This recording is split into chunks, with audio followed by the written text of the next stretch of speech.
Hello বন্ধুরা, welcome back. আজকে আমরা দেখব the daily life of the immortal king এর 3 নম্বর এপিসোডের সম্পূর্ণ এক্সপ্লেনেশন। তো আর দেরি না করে চলো ভিডিওটি শুরু করা যাক। গল্পের শুরুতেই আমাদের সামনে একটি ভয়ঙ্কর ও রহস্যময় জায়গা তুলে ধরা হয়, যার ভেতরে কিছু একটা লোডিং হচ্ছিল, কিন্তু হঠাৎ করেই সেই লোডিং মাইনাসের দিকে নামতে শুরু করে। এই দৃশ্য দেখে সেখানে উপস্থিত লোকটি ভীষণ রেগে যায়। আমি এত বছর ধরে যে 5টি স্পিরিচুয়াল এনার্জি সংগ্রহ করেছিলাম সেগুলো আজ পুরোপুরি ধ্বংস হয়ে গেল। ঠিক তখনই তার পিছন থেকে আরেকজন কাঁপা গলায় বলে, লর্ড স্পিরিট এম্পারার, আমার মনে হয় গতকাল যেই সাউদার্ন ব্রাঞ্চ কেভ ধ্বংস হয়েছিল তার সঙ্গে এটার কোনো না কোনো সংযোগ রয়েছে। এই কথা শুনে লর্ড এম্পারার আরো রেগে গিয়ে বলে, এই গুরুত্বপূর্ণ তথ্য আমি এত দেরিতে শুনছি কেন? উত্তরে লোকটি ভয়ে কাঁপতে কাঁপতে বলে, নাইট স্কাল ক্রাইসিসের নিয়ম অনুযায়ী এই ধরনের ঘটনাগুলো প্রথমে পাবলিক রিলেশনস ডিপার্টমেন্টে পাঠানো হয়, এরপর পাবলিক ওপিনিয়ন রিস্ক অ্যাসাইনমেন্ট করা হয়, তারপর রেলেভেন্ট ডিপার্টমেন্ট ঘটনাটি পরীক্ষা করে ক্ষয়ক্ষতির পরিমাণ নির্ধারণ করে। সবশেষে তারা সবাই মিলে আলোচনার মাধ্যমে একটি পিআর স্ট্র্যাটেজি তৈরি করে, তারপর এটা সরাসরি আপনার কাছে রিপোর্ট করা হয়। এই কথা শুনে লর্ড এম্পারার প্রচন্ড ক্ষুব্ধ হয়ে চিৎকার করে বলে,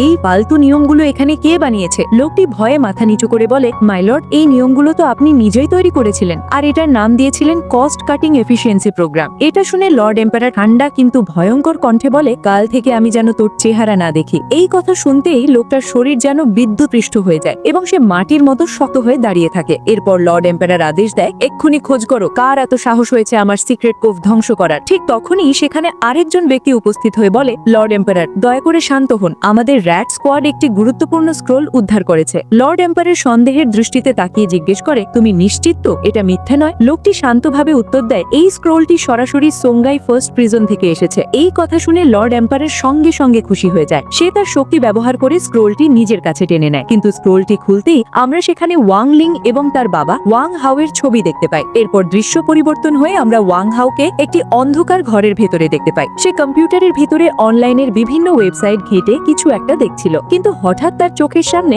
এমন একটি ভয়ঙ্কর ও হতাশাজনক দৃশ্য ভেসে ওঠে যা দেখে সে পুরোপুরি ডিমোটিভেট হয়ে যায়। ঠিক তখনই ফোনে রিং বেজে ওঠে। ফোনের অপর প্রান্ত থেকে বলে, ওয়াং হাও, তোমার কাজের আপডেট অনেক দিন ধরে নেই, আর তুমি যে নতুন বইটা লিখছো সেটার আউটলাইন কবে শেষ হবে? এই কথাগুলো দরজার ফাঁক দিয়ে ওয়াং লিং, সুন রং আর গুয়া গুয়া শুনছিল। এরপর লোকটি আরো বলে, তুমি একবার নিজেকে প্রশ্ন করে দেখেছো তুমি ঠিকভাবে কাজ করছো কিনা? এই কথাগুলো ওয়াং হাওকে গভীর হতাশায় ডুবিয়ে দেয়। এরপর সে এমন একটি কাজ করে যা দেখে আমরা সবাই অবাক হয়ে যায়, আর সেই দৃশ্যটাই তোমরা এখন স্ক্রিনে দেখতে পাচ্ছ। এই ঘটনা দেখে ওয়াং লিং পুরোপুরি হতবাক হয়ে যায়। তখন সুন রং বলে, এই বাচ্চাটা খুব শিগগিরই জন্ম নেবে, তাই বাচ্চার জন্য স্পিরিট সোর্ড, বেবি ফর্মুলা আর সিলিং ট্যালিসম্যানের মেটেরিয়াল লাগবে, কিন্তু এসব কিনতে অনেক টাকার দরকার, আর এটার জন্যই ওয়াং হাও অনেক বেশি চিন্তিত হয়ে আছে। এই কথা শুনে ওয়াং লিং তাড়াতাড়ি করে তার বাবার কাছে যায় এবং বলে, আপনি এসব নিয়ে চিন্তা করবেন না, আমি সবকিছু সামলে নেব। এটা বলেই সে তার চোখের বাজিকের মাধ্যমে রুমের চারপাশে কিছু একটা করতে থাকে, কিন্তু তার বাবা তাকে থামিয়ে দিয়ে বলে, আমি এই ঘরের হেড, এসব আমার দায়িত্ব। এই কথা বলে ওয়াং হাও তার শেষ শক্তিটুকু কাজে লাগিয়ে আবার কম্পিউটারে বসে পড়ে। দিন যায়, রাত আসে, রাতের পর আবার দিন, এভাবেই সময় যেতে থাকে আর ওয়াং হাও অবিরাম কাজ করে যায়। পরের দিন সকালে আমরা দেখি ওয়াং হাও ক্লান্ত শরীরে ঘরের ভেতরে ঘুমিয়ে আছে। ঠিক তখনই দরজার বেল বেজে ওঠে। ঘুম ভেঙে দরজা খুলতেই সে দেখে সুন রং দাঁড়িয়ে আছে। ওয়াং হাও অবাক কণ্ঠে জিজ্ঞেস করে, সুন রং, তুমি এখানে হঠাৎ? সুন রং মুচকি হেসে বলে, ওয়াং লিং বলেছে আপনার নতুন বইয়ের ইন্সপিরেশন দরকার, কিন্তু আপনি যদি সারাক্ষণ ঘরে বসে থাকেন তাহলে নতুন আইডিয়া পাবেন না। এই কথা বলে তারা বাইরে যাওয়ার প্রস্তুতি নেয়। ঠিক তখনই সেখানে ওয়াং লিং আর গুয়া গুয়া হাজির হয়, তবে এবার তারা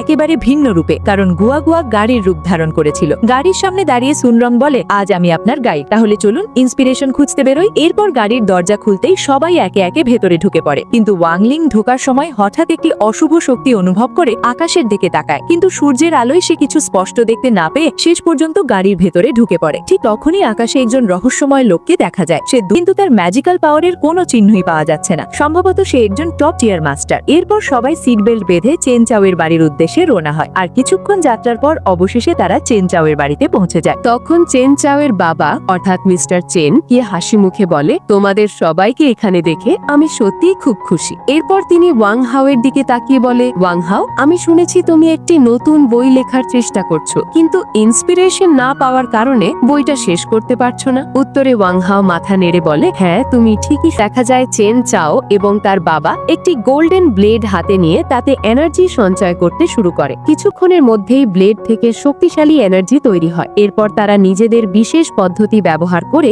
সেই এনার্জি একটি পাথরের দিকে ছুঁড়ে মারে, আর ঠিক যখনই এনার্জিটা পাথরের সাথে ধাক্কা লাগে সেই মুহূর্তেই পাথরটা ভেঙে চুরমার হয়ে যায়। এই অসাধারণ দৃশ্য দৃশ্য দেখে ওয়াং হাও, সান রং এবং গুয়া গুয়া তিনজনই খুশিতে হাততালি দিতে শুরু করে। বশত বোমটা গিয়ে পড়ে লাইটিং বেয়ারের বাচ্চাটার মাথায়। বোমের সাইজ বড় হওয়ায় বাচ্চাটা জোরে জোরে কাঁদতে শুরু করে। এই দৃশ্য দেখে লাইটিং বেয়ার প্রচন্ড রেগে যায় এবং নিজের ইলেকট্রিক পাওয়ার ব্যবহার করে ডিলানকে সেখানেই শেষ করে দেয়। এরপর সিন শিফট হয়ে আমাদের দেখাটি ভালো লাগছে। পাশ থেকে গুয়া গুয়া বলে, একজন রাইটারের জন্য ব্রেনের সর্বোচ্চ এনার্জি ধরে রাখা খুবই জরুরি। এই কথা শুনে সান রং বলে, একদম ঠিক, ওয়াংলিং এর বাবাকে দেখে মনে হচ্ছে এবার সে একটা সুপার ডুপার স্টোরি লিখবে। এই কথা বলতে বলতে তারা একটি তলোয়ারের দোকানে ঢুকে পড়ে। তখন ওয়াং হাউ একটি তলোয়ার হাতে নিয়ে বলে, ওয়াংলিং, তোমার মনে আছে তুমি ছোট থাকতে এরকম একটা তলোয়ারের জন্য আমার কাছে কত বাহানা ধরেছিলে? ঠিক তখনই ওয়াংলিং এর তলোয়ার জেং একটি মেয়েকে দেখে শ্যাডোর মাধ্যমে বাইরে বেরিয়ে আসে। ওয়াংলিং অবাক হয়ে জিজ্ঞেস করে, কি হয়েছে? কিন্তু কোনো উত্তর দেওয়ার আগে